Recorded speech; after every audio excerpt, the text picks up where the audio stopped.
Amigos da TV Galega, sejam todos muito bem-vindos. Eu sou Denise Bichlin e a partir de agora, juntos em mais um encontro, programa Mulheres com você, aqui na Imagem da Cidade. E hoje no nosso encontro, falando sobre comportamento, falando sobre o reconhecimento do ser interior e, claro, também entendendo o que está à nossa volta. E ainda vamos falar sobre paradesporto e o mercado de trabalho voltado para as mulheres principalmente, com um projeto muito lindo, um projeto aqui na nossa cidade que vai ao encontro da profissionalização para as mulheres no mercado de trabalho. Tudo isso e muito mais a partir de agora no nosso encontro. Mulheres está apenas começando.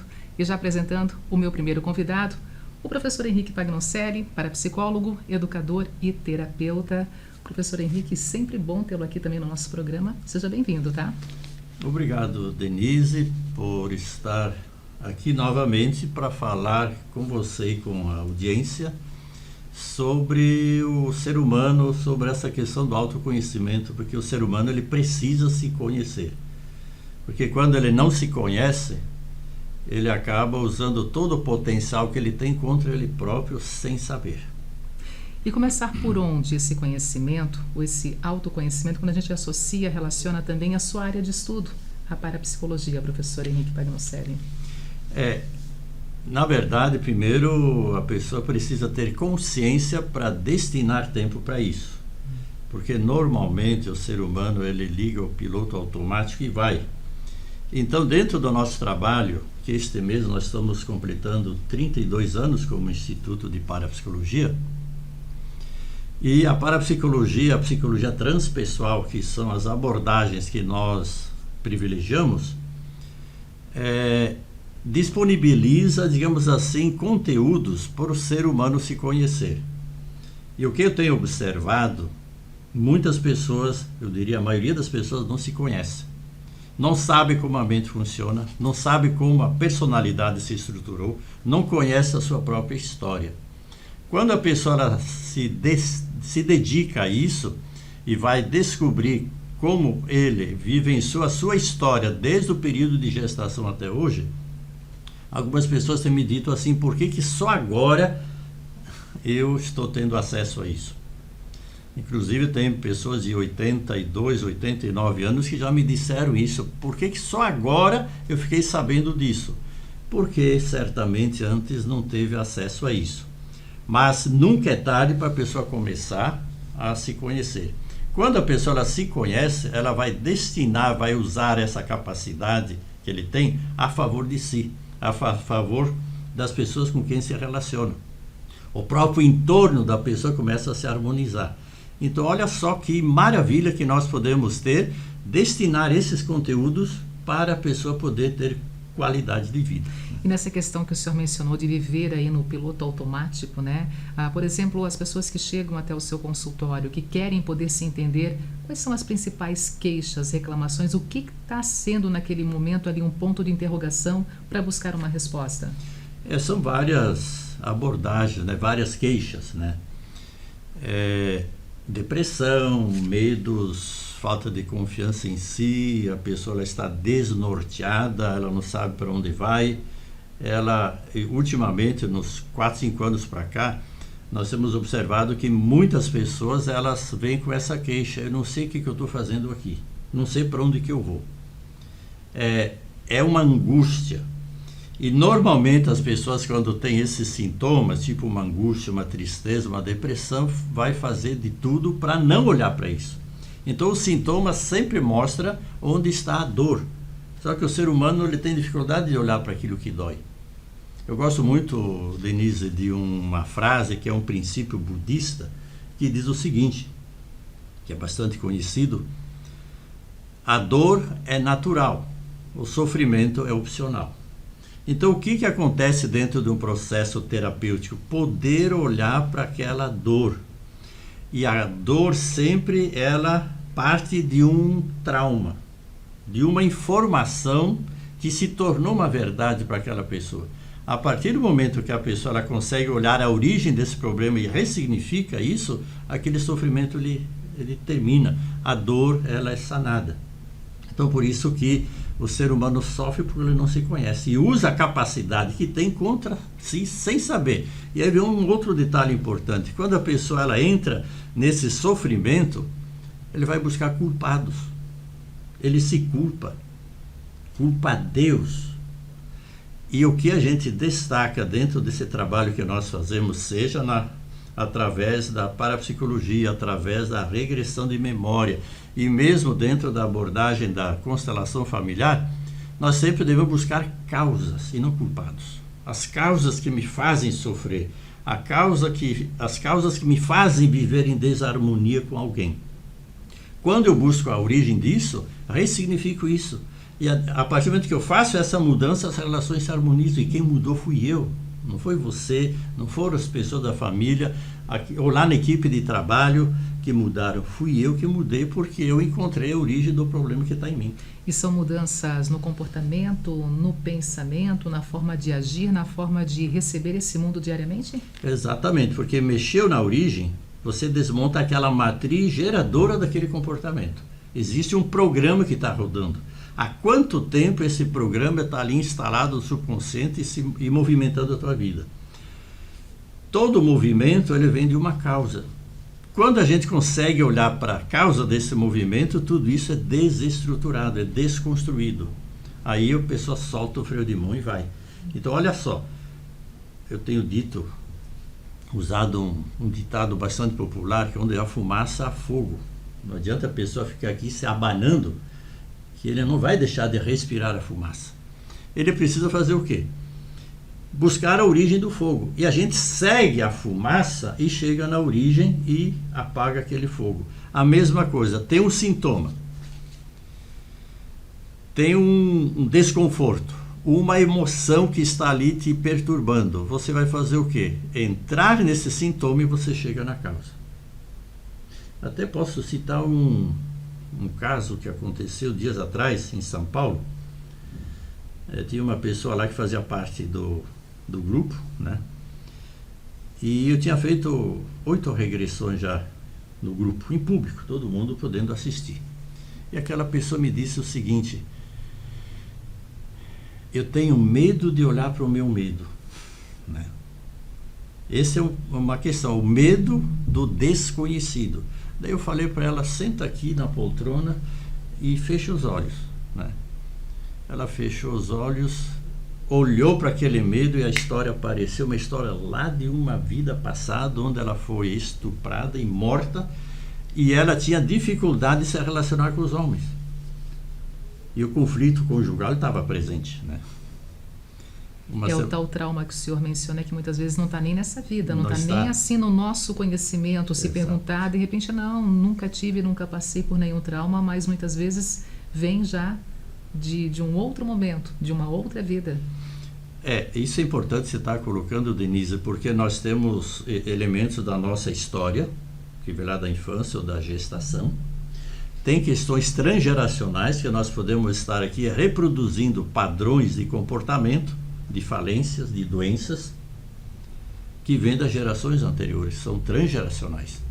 E dentro do nosso trabalho, além de trabalhar essa questão transgeracional, que pode ser feito pela constelação familiar ou através do psicodrama interno transgeracional, que é uma forma de fazer uma regressão para acessar esses conteúdos dentro da dinâmica do sistema familiar de gerações anteriores e também de vidas passadas. Então esses conteúdos eles surgem quando você, no caso dessa mulher, quando ela entrou em contato com aquele medo, a história surgiu. E conseguimos ressignificar tudo isso e, ao mesmo tempo, os presentes também estavam sendo curados. Porque muita gente muitos de nós temos histórias semelhantes àquela pessoa que está olhando para aquela dor. Uma semana depois, ela me mandou uma mensagem que o marido tinha feito uma pergunta, é uma trégua, que ela estava melhor, né? Estava mais receptiva, mais amorosa com o marido e com os filhos também. Isso é uma trégua, vai durar quanto tempo? Disse, é para ser sempre, ela falou assim. E semana passada, nós voltamos a conversar, porque semana que vem eu vou atender lá em São Paulo também. E eu perguntei para ela, ainda está na trégua ou os resultados já são efetivamente constatados? Não, acabou a trégua. a coisa está permanente, a nossa relação mudou totalmente. Porque não é só um momento apenas. Não é aquele momento. Por isso que eu digo o seguinte, Denise, esse trabalho que a gente faz não tem recaída. Aquele problema, aquela dificuldade que você vivia, achou a causa, resolveu. É uma camada da cebola que foi retirada. Só que quando você está dentro de um processo, nessa jornada de autoconhecimento, porque o autoconhecimento não é um destino que você vai se conhecer, é um processo. Quando a pessoa ela consegue olhar para isso, ela vai identificar com mais facilidade, sem medos, para outras dores que ele carrega, seja dele, da história atual, do sistema familiar dele, ou até de outras existências, né? Então ali não tem nada a ver com se eu acredito ou não acredito em vidas passadas, é uma técnica terapêutica. Os conteúdos eles surgem. Então nós temos essa ferramenta, a partir do momento que esse conteúdo ele surge, o que fazer com isso? Então isso é um achado importante que é chamado DMP, Deep Memory Process, quer dizer, acessar memórias profundas de difícil acesso, mas a partir do corpo. O corpo ele manifesta, seguindo esse sintoma a gente chega na causa. É bem interessante. Então não é algo intelectual, deixa eu ver se eu me lembro de algo. Quando você força a razão para tentar lembrar algo, você não acessa nada. Quando você presta atenção no corpo, a história surge.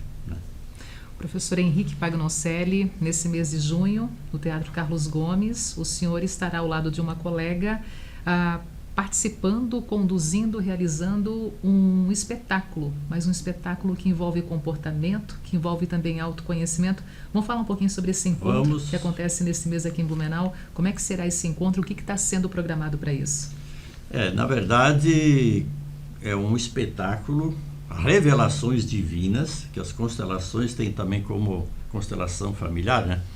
Tem como uma definição dada pelo Bert Hellinger, que foi o mentor dessa abordagem, que são revelações divinas. Porque na constelação se faz o quê?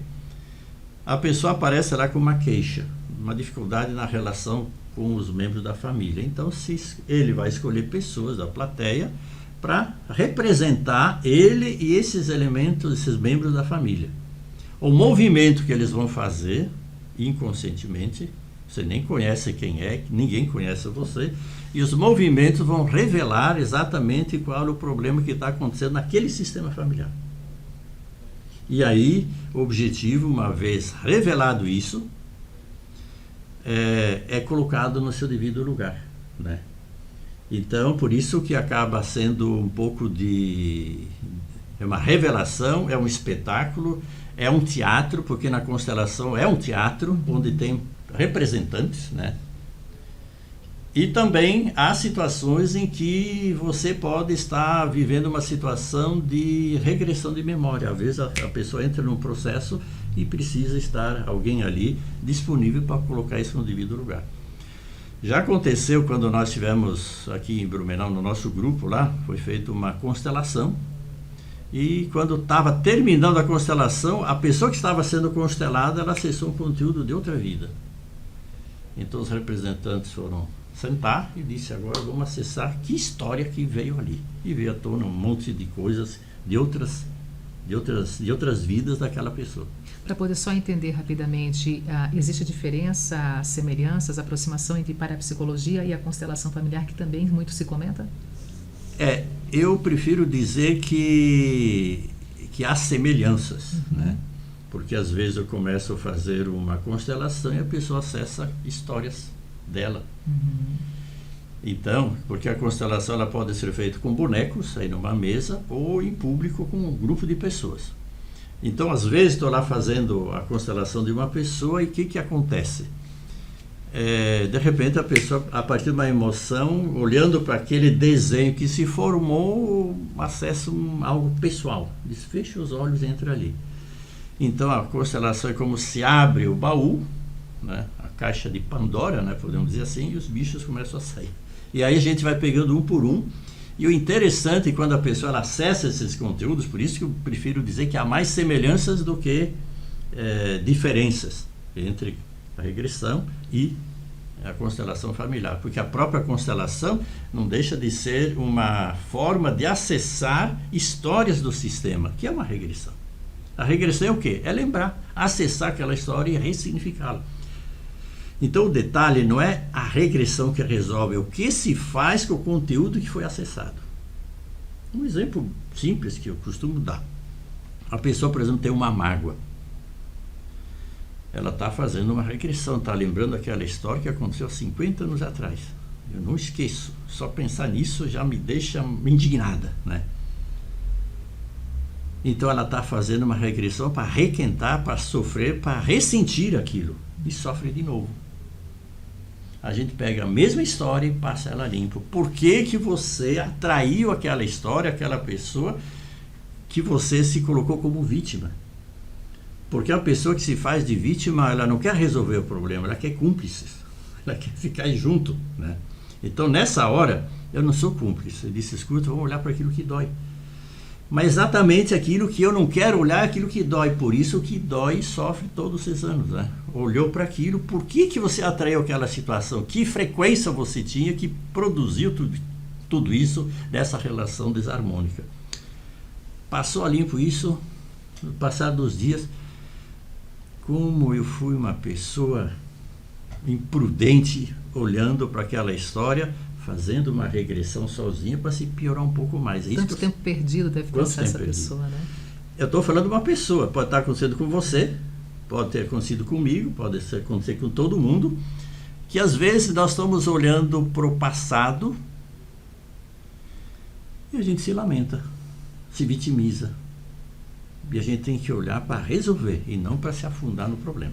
Quem pode participar e como participar desse espetáculo terapêutico Destravando o Futuro, que acontece agora no dia 25 de junho no Teatro Carlos Aí precisa Gomes? acessar o link, né, no Instituto e mesmo com...